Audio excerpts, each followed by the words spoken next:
हे समर्थ होणं फार महत्वाचं आहे, सगळ्यात महत्वाचं. आमची अडचण तिथं आहे.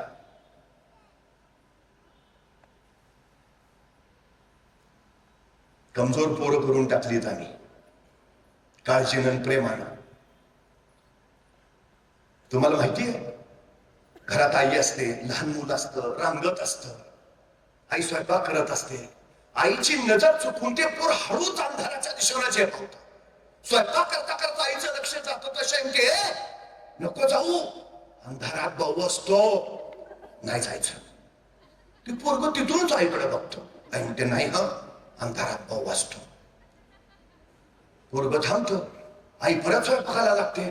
आईची नजर चुकून ते पोर परत अंधाराकडे झेपावतं. कुतूहल त्याच्यात जन्मजात आहेच, पण आईच्या लक्षात परत जाते, सांगितलं नाही जायचं, अंधारात भाऊ असतो, नको जाऊ. ते परत बघत, आई परत स्वयंपाकाला लागते. आईची नजर चुकून ते परत अंधाराकडे पळतं. धारस त्याच्यात जन्मजात आहेच. आईचं परत लक्ष जातं. मग मात्र आई संतापते, उठते, सरळ त्याला उचलते आणि लांब नेऊन ठेवते. सांगते, सांगितलं नाही जायचं, अंधारात भाऊ असतो, नाही जायचं. त्या मुलाच्या अर्धजागृत मनावर कायमचा संस्कार होतो, अंधारात भाऊ असतो. पट्ट्या पुढं 2 पोरांचा बाप झाला तरी अंधारात जात नाही. दोष त्याचा आहे का? बरं, एवढ्या संख्येनं तुम्ही इथं बसलाय, कधी कुणी भाऊ बघितलाय का? मग नसलेला भाऊ कशाला पोराच्या डोक्यात घालता? म्हणजे मला आश्चर्य या गोष्टीचं वाटतं. जो कधी शाळेतच गेला नाही तो सांगतो इंग्रजी अवघड आहे बरं का. अरे गप ना बाबा. ज्यानं कधी गणित विषय घेतलाच नाही ते म्हणणार गणित कठीण. कशाला हे भाऊ उभा करता पोरांच्या डोक्यात? या जगात सोपं आणि अवघड असं काही नसतं. जी गोष्ट तुम्ही सतत करत राहाल ती तुमच्यासाठी सोपी होते. जी गोष्ट तुम्ही कधी जास्त करत नाही ती तुमच्यासाठी अवघड होते. गोष्टीवर अवलंबून नाही ती सोपी की अवघड, तुम्ही ती किती करता याच्यावर ठरतं ती सोपी की अवघड. वेळ प्रतिकूल अनुकूल वेळेवर काहीच नसतं. वेळ ठरवतच नाही मी अनुकूल का मी प्रतिकूल. तुमचं काम झालं तर तुम्ही म्हणता वेळ अनुकूल होती, तुमचं काम नाही झालं तर तुम्ही म्हणता वेळ प्रतिकूल होती. वेळ ठरवत नाही, तुम्ही ठरवता. या जगात सगळं सोपं असतं, पण केलं तर हे करणं महत्वाचं आहे. आमच्या पोरांना कृतिशील बनवा, कारण देणार बनवू नका, अजिबात बनवू नका. सगळ्यात महत्वाची गोष्ट, तो कारण कधी देईल? तो तुमच्या सावलीत असला की कारण देईल. एकट्याने लढायची वेळ आली तर कारण देतच नाही. मी वारंवार सांगतो, मुलाला खेळातच घालायचं असलं तर सांघिक खेळात घालू नका, वैयक्तिक खेळात उतरवा. सांघिक खेळात त्याला जबाबदारी ढकलायची सवय लागते. का हल्ला, तो नीट खेळला नाही. आणि एकट्याच खेळात असला तर विजयाची पण जबाबदारी त्याची असते आणि पराजयाची जबाबदारी पण त्याची असते. वैयक्तिक खेळात गोड उतरावा. इथं तुमच्या पोराचा वैयक्तिक खेळ बघितला जाईल, जबाबदारी देऊन त्याला घडवलं जाईल. गरज ती आहे त्याची, सगळ्यात महत्वाची गरज ती आहे. बाकी काही दुसरं कारण नाही. उगा कारण सांगतात पोरं, काय झालं आमची परिस्थिती नव्हती हो. तू गप. मला भयान रागत असल्या माणसाचं, आमची परिस्थिती नव्हती हो. परिस्थिती माणसाला घडवती नाही आणि परिस्थिती माणसाला बिघडवती नाही. माणूसच परिस्थिती घडवतो आणि माणूसच परिस्थिती बिघडवतो. काही नाही फरक पडत. फिलिपाईन्स देशात एक 11 वर्षाची रिहा बुलोज नावाची मुलगी, वर्षभर तिची वडिलांकडे भुणभुण चालू होती. बाबा मला धावण्याचे बूट घ्या ना, घ्या ना स्पोर्टचे शूज. आणि वडील घेऊया करत दिवस ढकलत होते. एके दिवशी ती रिहा शाळेतून घरी आली. वडिलांना म्हणाली, बाबा शाळेच्या धावण्याच्या स्पर्धेत माझा पहिला क्रमांक आला. वडिलांना प्रचंड आनंद झाला. वडिलांनी रिहाला जवळ घेतलं, डोक्यावर हात फिरवला. खूप छान बेटा, अभिनंदन, खूप अभिनंदन. तशी रिहा वडिलांच्या कुशीतनं बाजूला झाली आणि वडिलांना म्हणाली, बाबा मी आता शाळेच्या स्पर्धेत पहिली आली आहे ना, मग माझी राष्ट्रीय स्पर्धेसाठी निवड झाली आहे. वडिलांना आणखी आनंद झाला. खूप छान बेटा, अभिनंदन. पण तशी ती चिमुरडी रिहा म्हणाली, पण बाबा आता मी राष्ट्रीय स्पर्धेत पाळणार आहे ना, मग मला स्पोर्टचे शूज लागतील. बाबा घ्या ना धावण्याचे बूट. कधी घेणार? तसे वडील म्हटले घेऊया बेटा, या महिन्याचा पगार आला ना की तुला शूज नक्की घेऊया. तिने हा आनंदाने उड्या मारत बाहेर निघून गेली. दिवस दिवस उलटले. राष्ट्रीय स्पर्धेला आता 4 दिवस राहिले. त्या दिवशी ही चिमुरडी आपल्या वडिलांजवळ आली. बाबा राष्ट्रीय स्पर्धेला 4 दिवस राहिलेत, तुम्ही शूज घेतो म्हटलेला. बाबा 2 दिवस तरी घालून मला सराव करायला नको का? मग घ्या ना लवकर, कधी घेणार? पोरीचे बोल ऐकले आणि वडिलांच्या डोळ्यातनं खळ दिशा अश्रू सुटला. आपल्या पोरीला कुशीत घेत वडील म्हणाले, बेटा यायचे होते ग बूट, पण या महिन्याचा पगाराचा नाही आला, पैसे नाही आहेत ग, मी नाही घेऊ शकत, मला माफ कर बेटा, माफ कर. वडिलांच्या डोळ्यातले अश्रू त्याचे मुरडीनं बघितले आणि स्वतःचे अश्रू लोकं सरकन बाजूलाच.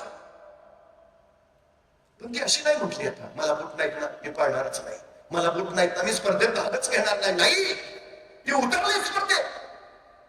राष्ट्रीय स्पर्धेचा दिवस उजाडला. सगळ्या मैदानावर स्पर्धक स्पोर्टचे कपडे घातलेले, स्पोर्टचे शूज घातलेले आणि त्यांच्या गर्दीची अनवाणी पायाची 11 वर्षाची रिहा बुलोच. आता काही क्षणात धावण्याची स्पर्धा सुरू होईल. सगळे स्पर्धक एका रंगात उभा राहिले आणि त्याच रंगात उभा होती ती अनवाणी पायाची रिहा. क्षणभर सगळ्या स्पर्धकांच्या पायावर नजर पडली. प्रत्येकाच्या पायात धावण्याचे बूट. तिने स्वतःच्या पायाकडे बघितले.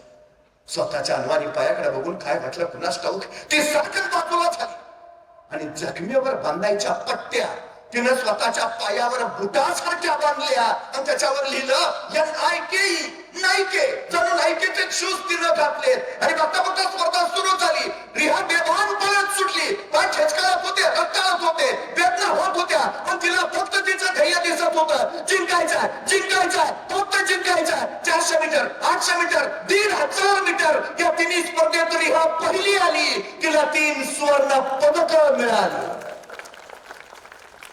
ती रिहा बुलोच सांगते, परफॉर्मन्स बुटात नसतो, परफॉर्मन्स डोक्यात असतो. तुमच्या पायातल्या बुटामुळे तुमच्या पायाला वेग येत नाही, तुमच्या उरातल्या जिद्दीमुळे तुमच्या पायाला वेग येतो. या जखमाच्या पट्ट्याचे बूट आणि त्याच्यावर लिहिलेलं नाईके, हे सगळं नाईके कंपनीला कळलं. आज जगातली सगळ्यात मोठी शूज बनवणारी कंपनी आहे नाईके. आणि या नाईके कंपनीनं या रिहा बुलोजला दत्तक घेतला. तिचा आयुष्यभराचा सगळा खर्च आता नाईके कंपनी करणार आहे. आमच्या पोरांना लढण्याची सवय लावा, भेटण्याची सवय लावा, कारण द्यायची सवय लावू नका. मला बूट नाहीत मग मी पळणार नाही, नको. कारण नाही, आम्ही गरीब व्हायचा नाही ना, श्रीमंत व्हायला तुला मिळालेली सर्वोत्तम संधी आहे. नाही, मला जरा बुद्धी कमीच आहे, उत्तम. विद्वान व्हायला मिळालेली तुम्हाला ही सर्वोत्तम संधी आहे. कारण कसली सांगता? रस्त्यावरच्या विजेच्या खांबाखाली बसून डॉक्टर बाबासाहेब आंबेडकर शिकले आणि अमेरिकेच्या कोलंबिया विद्यापीठात गेले. आज अमेरिकेच्या कोलंबिया विद्यापीठाच्या प्रवेशद्वारावर लिहिलंय, शतकातील सर्वोत्तम विद्यार्थी डॉक्टर बाबासाहेब आंबेडकर. कोण म्हणतो परिस्थिती तुम्हाला अडवते? अजिबात नाही अडवत, अजिबात नाही. परिस्थितीच तुम्हाला घडवते. सांगा पोरांना आमच्या, ती जिद्द, ती उर्मी त्याच्यात अशी रुजायला हवी की सगळ्या संकटांना बाजूला करून त्याने पुढे जायला. मुंगी बघितली, मुंगी एवढीशी, तिचं डोकं केवढंच, डोक्यातला मेंदू केवढाचा, तरी पण त्या मुंगीला बरोबर कळतं कुठल्या गावातल्या, कितव्या आलीतल्या, कितव्या घरातल्या, कितव्या खोलीतल्या, कितव्या कपाटावरच्या, कितव्या फळीवर किती नंबरचा साखरेचा डबा आहे. सांगावं लागतं का रस्ता दाखवावा लागतो मुंगीला? एवढीशी मुंगी जर स्वतःच्या ध्येयापर्यंत पोहोचत असेल, आमच्या पोरांना अडचण काय आहे? वाढू द्या, सावलीत नव्हे उन्हात वाढू द्या, निसर्गाच्या सानिध्यात वाढू द्या, घरापासून लांब वाढू द्या. तेव्हा घडतील, उभा राहतील ठामपणे आयुष्यात. सगळ्यात गरजेची गोष्ट आहे ती आता मुलांना घडवण्यासाठी. हा अशा विषय त्याला आत्मविश्वास देतो. भिडायची लढायची सवय लागली, करू शकतो आपण. मग तो कुठल्याही संकटाला सामोरा जातो. हा आत्मविश्वास येऊ द्या त्याच्यात पहिला. तो त्याच्या अनुभवातून त्याला मिळतो, बाकी कुणी देऊ शकत नाही जगात, अजिबात नाही. त्याचा आत्मविश्वास तोच मिळवू शकतो, मिळवू त्याला. आत्मविश्वासाअभावी हल्ली माणसं समाजात 4 प्रकारची दिसतात. आत्मविश्वासातून माणसाचा दृष्टिकोन तयार होतो. त्यातला पहिला प्रकार आहे झिरो ऍटिट्यूड. म्हणजे एखाद्याला जर तुम्ही विचारलं एखादं काम करायचं तर त्याचं उत्तर ठरलेलं असतं, नाही जमणार. काही झालं त्याला, त्याचं ठरलेलं नाही जमणारच नाही. बरं, विषय एकट्या पुरता राहत नाही, ते असलं विचित्र आहे, ते कोणाला जमू पण देत नाही. तुला पण नाही जमणार, हे झिरो ऍटिट्यूड. म्हणजे मी नेहमी एक गोष्ट सांगतो, एखाद्या गावाचा विकास करायचा असेल, समाजाचा विकास करायचा असेल, 4 गोष्टी फार महत्वाच्या. पहिली गोष्ट, ज्याच्याकडे पैसा आहे त्याने पैसा द्यावा. दुसरी गोष्ट, ज्याच्याकडे वेळ आहे त्याने वेळ द्यावा. तिसरी गोष्ट, ज्याच्याकडे कष्ट आहे त्याने कष्ट द्यावे. आणि चौथी गोष्ट, ज्याच्याकडे तिन्ही पैकी काहीच नाही त्याने किमान गप्प राहावे. अडचण पहिल्या ठिकाणची नसते, वळवळ ज्याच्याकडे काय नाही त्याची जास्त. हे झिरो ऍटिट्यूड. मला तर जमणार नाहीच, पण तुला पण जमणार नाही. दुसरा प्रकार लोअर ऍटिट्यूड. मग त्याला काय सांगितलं ना, त्याचं ठरलेलं असतं, नाही जमणारच नाही, पण तुला जमल, तुला जमल. मग एखाद्याला पण म्हटलं चल ना, जर अभ्यास करू, पदवी घेऊ, श्रीमंत होऊ, गाडी घेऊ, तू घे, मी बसतो तुझ्या गाडीत, मी नाही. हे लोअर ऍटिट्यूड, आत्मविश्वासच नाही.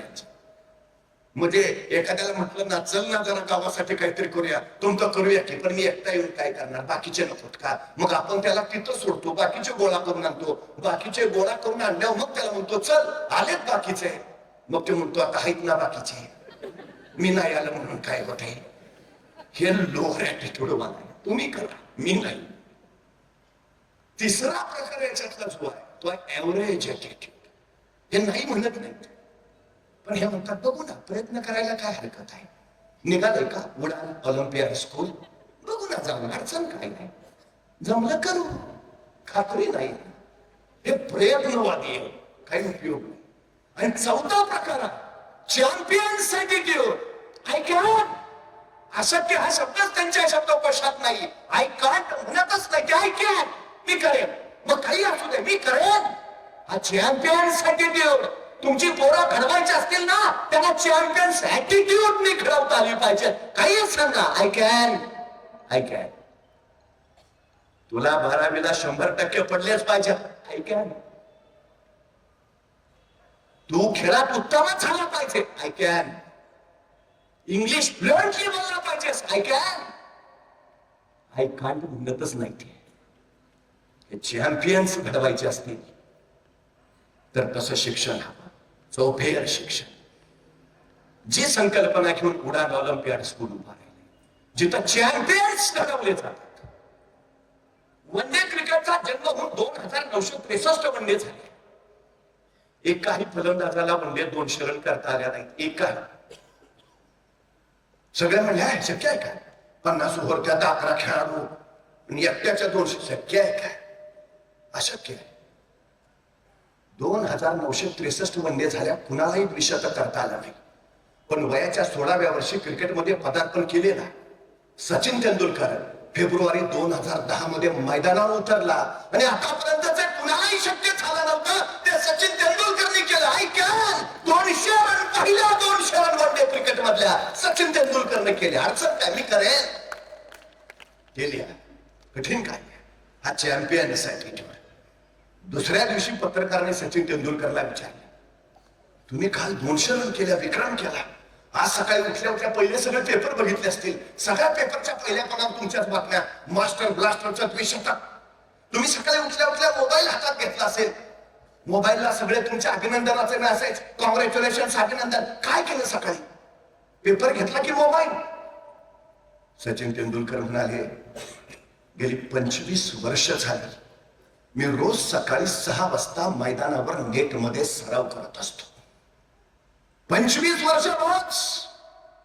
मी रविवारची सुट्टी घेतली नाही, मी दसरा दिवाळीला घरी थांबलो नाही.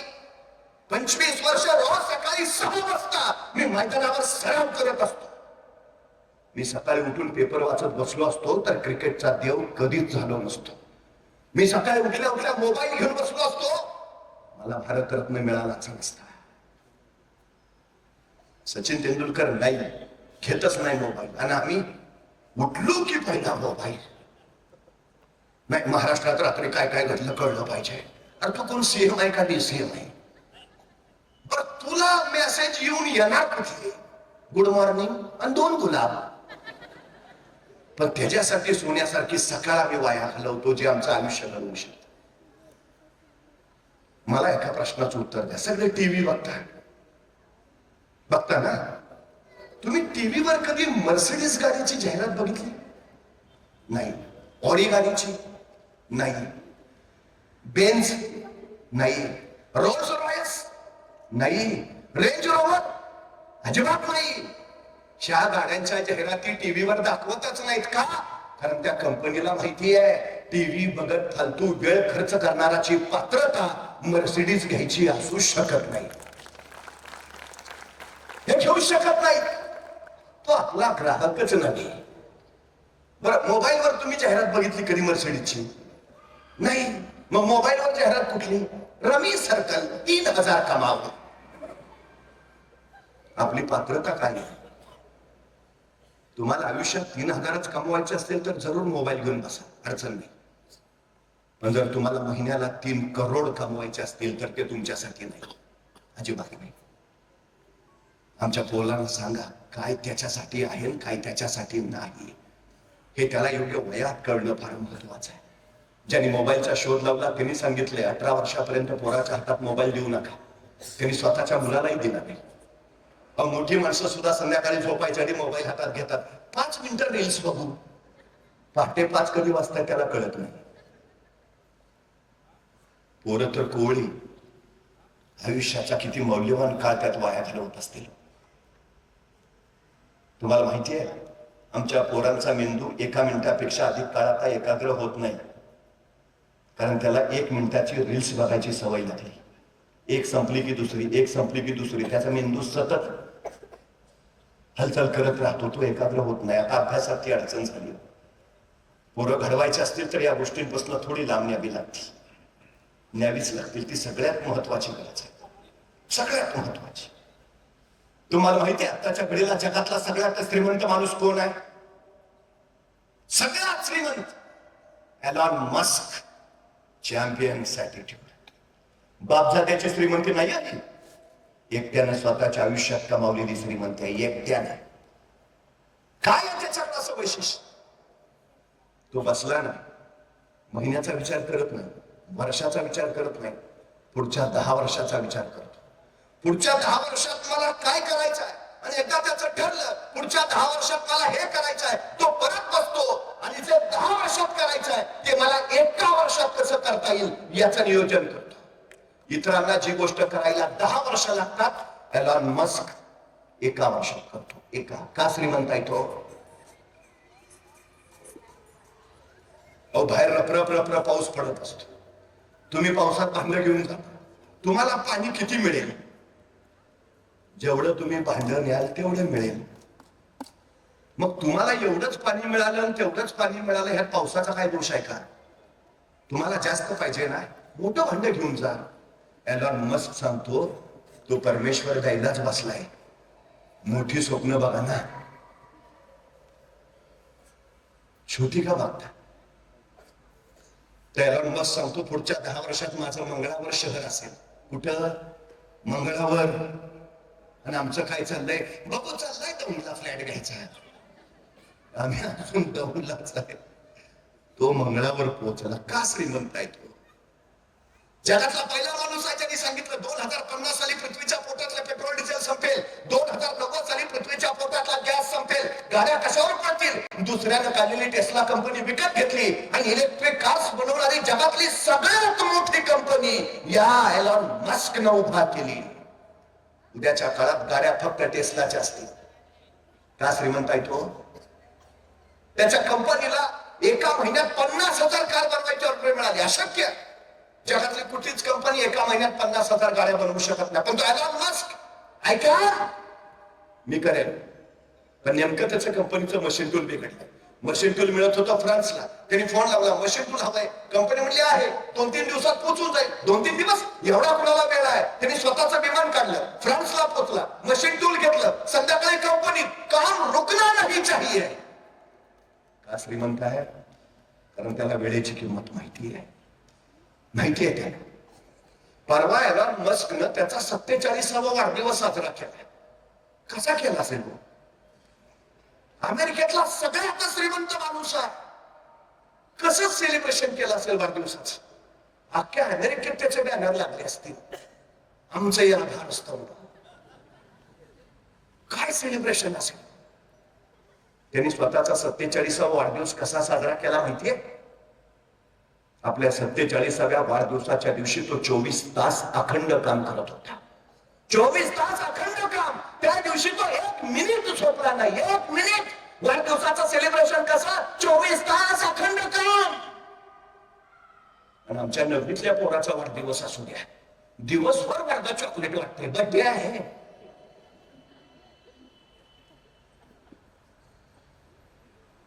तू जन्माला आला हे महत्वाचं नाही, तू जन्माला येऊन काय केलं ते महत्वाचं आहे. आमच्या पोरांना ते सांगा. वाढदिवसाचं सेलिब्रेशन कसं? मी हे अचीव केलं, मी ते मिळवलं, ते मी निर्माण केलं, हे सांगा. हा चॅम्पियन्स ॲटिट्यूड आहे. तुमच्या मुलांमध्ये हा चॅम्पियन्स ॲटिट्यूड उडान उडान घडवेल. सगळ्यात महत्वाची गोष्ट आहे. मुलं घडतात का? तरी आता सगळ्यात मोठी अडचण झाली, जिज्ञासा नावाचा गुणच आमच्या पोरांमध्ये राहिला नाही. विषयच नाही आता. तुम्हाला माहिती आहे, छत्रपती शिवाजी महाराज पूर्वी समुद्र आमच्या देशातला, पण आम्हालाच आमच्या समुद्रात जायचं झालं तर पोर्तुगीजांचा परवाना आणावा लागायचा. महाराजांनी काळ असा बदलला, आता पोर्तुगीजांना आमच्या देशात आणि समुद्रात यायचं झालं तर त्याला महाराजांचा परवाना लागायचा. ॲबे करे नावाचा एक फ्रेंच प्रवासी महाराजांच्या चौच्या कार्यालयात पोहोचला. त्याला राजापूरच्या बंदरात जायचं होतं. तो परवाना घ्यायला आला खरा, पण ह्या परकीय लोकांचं वैशिष्ट्य काय माहितीये? त्यांच्याकडे असणारी पराकोटीची जिज्ञासा. आपल्याला आपल्याबद्दल जेवढी माहिती नाही तेवढी आपल्याबद्दल परकीयांना माहिती आहे. तुम्हाला माहिती आहे 169 इंग्रज आले होते पहिल्यांदा देशात. ह्या फक्त 169. इथं आल्यावर त्यांनी काय केलं? पहिला भारतीयांचा अभ्यास केला आणि त्यांच्या लक्षात आलं ह्यांच्यावर राज्य करणं सोपं आहे. मग त्यांनी 1000 इंग्रज बोलवून घेतले. मग आणखी 10,000 बोलावले. 1947 साली देश स्वतंत्र झाला त्यावेळी देशाची लोकसंख्या आहे 29 कोटी आणि या देशात इंग्रज किती असतील? फक्त 1 लाख. 1 लाख इंग्रजांनी 29 कोटी भारतीयांवर 150 वर्ष राज्य केलंय. कशाच्या बळावर? जिज्ञासेतून निर्माण झालेल्या अभ्यासाच्या बळावर. छत्रपती शिवाजी महाराज यशस्वी का झाले? हा चौच्या कार्यालयात आमच्या अधिकाऱ्याला विचारतोय. तुमच्या महाराजांचं सैन्य कमी, तुमच्या महाराजांची संपत्ती कमी, तुमच्या महाराजांचं सामर्थ्य कमी, मग तरी तुमचे महाराज प्रत्येक लढाईत यशस्वी का होत आहेत? आणि महाराजांचा अधिकारी म्हणाला, आमच्या महाराजांच्या यशस्वीतेचं कारण एकच, अभ्यास, प्रचंड अभ्यास. आमच्या महाराजांना सगळ्या क्षेत्रप्रांताचा अभ्यास आहे. धर्मशास्त्र, अर्थशास्त्र, नीतिशास्त्र, समाजशास्त्र, राज्यशास्त्र, इतिहास, तोंडपाठ आणि भूगोल जणू राजांच्या नजरेत साठवलाय. अभ्यास हेच आमच्या राजांच्या यशाचं कारण आहे. आंबेडकरनं दुसरा प्रश्न विचारला, पण तुमचे महाराज हे जे सगळं करतायत, तुमच्या महाराजांचं स्वप्न काय आहे? तुमच्या महाराजांचं ध्येय काय आहे? तुमच्या महाराजांची महत्वाकांक्षा काय? आणि महाराजांचा अधिकारी म्हणाला, आमच्या राजांचं स्वप्न, आमच्या राजांचं ध्येय, आमच्या राजांची महत्वाकांक्षा तंजावर ते पेशावर, सिंधू नदीपासून बंगालचा उपसागर अखंड स्वराज्य उभं करायचं आणि या स्वराज्यावर भगवा ढवलाने फडकावत ठेवायचा, हे आमच्या राजांचं ध्येय आहे. काय ध्येय आहे? तंजावर, तहत पेशावर, सिंधू नदीपासून कावेरीच्या संगमापर्यंत अखंड स्वराज्य. इतिहास या ध्येयाचा पाठलाग करत घडलाय. अभ्यास आणि त्यासाठी आवश्यक असणारी जिज्ञासा, त्यातून इतिहास घडवता येतो. दुर्दैवानं आमच्या पोरांकडे हा गुण नाहीये. उडान ऑलिम्पियाडचं सगळ्यात मोठं यश हे आहे, मुलांमध्ये हा गुण पेरणं. इथं शिक्षक जर कोणी असतील तर त्यांना माहिती आहे, हल्ली वर्गात पोरं प्रश्न विचारत नाहीत. प्रश्न न विचारायची दोनच कारण आहेत. एक, सगळं येतंय, आणि दोन, काहीच येत नाही.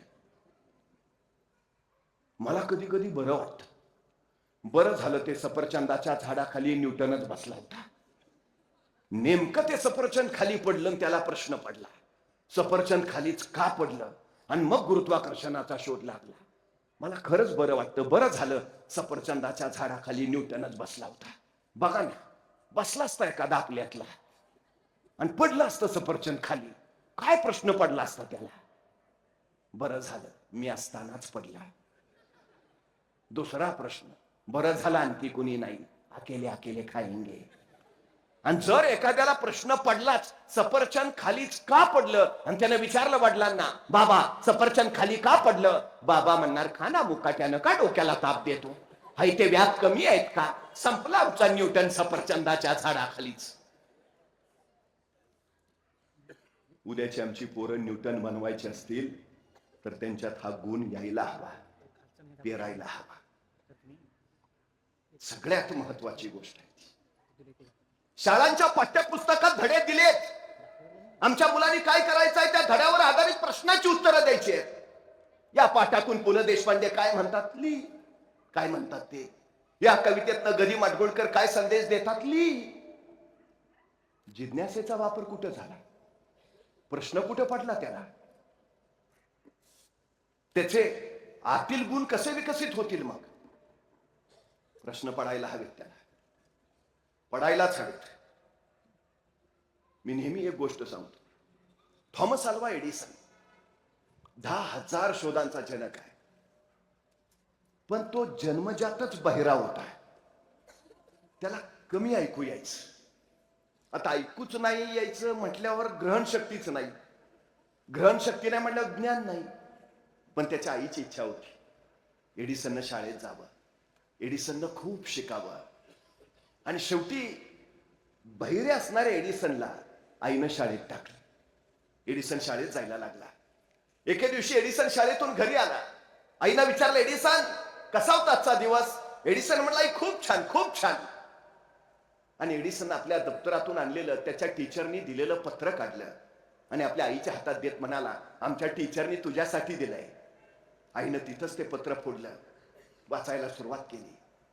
पत्रात टीचरनी लिहिलं होतं, तुमचा मुलगा शिकण्याच्या पात्रतेचा नाही, जगातला कुठलाच शिक्षक त्याला शिकवू शकत नाही, कृपा करून त्याला उद्यापासून आमच्या शाळेत पाठवू नका, आम्ही त्याला शिकवू शकत नाही. ते पत्र वाचलं आणि एडिसनच्या आईच्या डोळ्यातनं घळघळ घळघळ अश्रू ओघळायला लागले. आपल्या आईच्या डोळ्यातले अश्रू त्या चिमुकल्या एडिसननं बघितले. आई का रडते ग. तसे झटकन आपले अश्रू पुसत आई म्हणाली, वेड्या रडते कुठं, आनंदाचे अश्रू आहेत हे. का ग, काय लिहिलंय आमच्या टीचरनी. आणि एडिसनची आई म्हणाली, अरे तुझ्या टीचरनी लिहिलंय की तुमचा एडिसन खूप हुशार आहे, इतका हुशार आहे की त्याच्या तुलनेत त्याच्या वर्गातली इतर मुलं अगदीच ढ आहेत, त्यामुळे वर्गात आम्हाला शिकवताना अडचण होते. आता काही दिवस तुमच्या एडिसनला शाळेत पाठवू नका, म्हणजे तोपर्यंत आम्ही वर्गातल्या इतर मुलांना एडिसन इतकं हुशार करतो आणि इतर मुलं हुशार झाली की मग एडिसनला बोलावतो. एडिसन म्हणला, खरंच मी इतका हुशार आहे, मग आहेच माझं बाळ हुशार. मग आता शाळा, आता नाही जायचं शाळेत, आता घरीच शिकायचं. आणि एडिसननं घरी शिकायला सुरुवात केली. आईनं त्याला सांगितलं, बाळा फक्त एक काम कर, प्रश्न विचारत राहा, निसर्गाला प्रश्न विचार, विचार त्याला सूर्य का उगवतो, अंधार का पडतो, वीज का चमकते, रात्र का होते. प्रश्न विचारत राहा एडिसन, प्रश्न तुला उत्तर देतील, उत्तर तुला माहिती देईल, माहिती तुला ज्ञान देईल. एडिसन प्रश्न विचारत राहा. एक आकृत्यांचं प्रयोगाचं पुस्तक आईने एडिसनला दिलं. या आकृत्या बघून प्रयोग कर, तुला कळेल काय ते. एडिसन घरीच, थंडीचे दिवस होते. अंगणात त्यांनी शेकोटी केलेली, लाकडं ज्वाळेच्या रूपात ढणाला जळत होती. एडिसन शेकत बसला होता. अचानक आईचा आतून आवाज आला, एडिसन बस झाला, आता चल ये जेवायला. एडिसनने पटकन शेजारची माती घेतली आणि त्या पेटत्या लाकडांवर टाकली आणि जेवायला आत गेला. त्याला असं वाटलं की आता माती टाकली म्हणजे शेकोटी विझेल. पण तासा दीड तासाने ज्यावेळी तो बाहेर आला, त्याला आश्चर्य वाटलं. ज्वाळा थांबल्या होत्या पण लाकडं विझली नव्हती. त्या लाकडांचे आता निखारे झाले होते. त्या फुलणाऱ्या निखाऱ्यामुळे सगळं अंगण केशरी वाटत होतं. एडिसनला प्रश्न पडला, मगाशी तर लाकडं ज्वाळेच्या रूपात जळत होती, मग आता का नाही? मी माती टाकली, मग लाकडं विझली का नाही? त्यांचे निखारे का झाले? एडिसनला त्याच्या प्रश्नाची उत्तरे मिळाली. लाकडं मगाशी ज्वाळेच्या रूपात जळत होती कारण लाकडांना ऑक्सिजनचा अखंड पुरवठा होत होता. मी लाकडांवर माती टाकली, सबब ऑक्सिजनचा अखंड पुरवठा खंडित झाला. पण ऑक्सिजन अभावी ज्वाळा थांबल्या पण लाकडं विझली नाहीत, ती निखाऱ्यांच्या रूपात जळत राहिली. मिळालेल्या या माहितीचा वापर एडिसनने आपल्या प्रयोगात केला. त्याने एक निर्वात परीक्षा नळी घेतली, त्यात एक विद्युत तार टाकली. ऑक्सिजन नसलेल्या त्या परीक्षा नळीतल्या विद्युत तारेत त्यांनी विद्युत प्रवाह सोडला.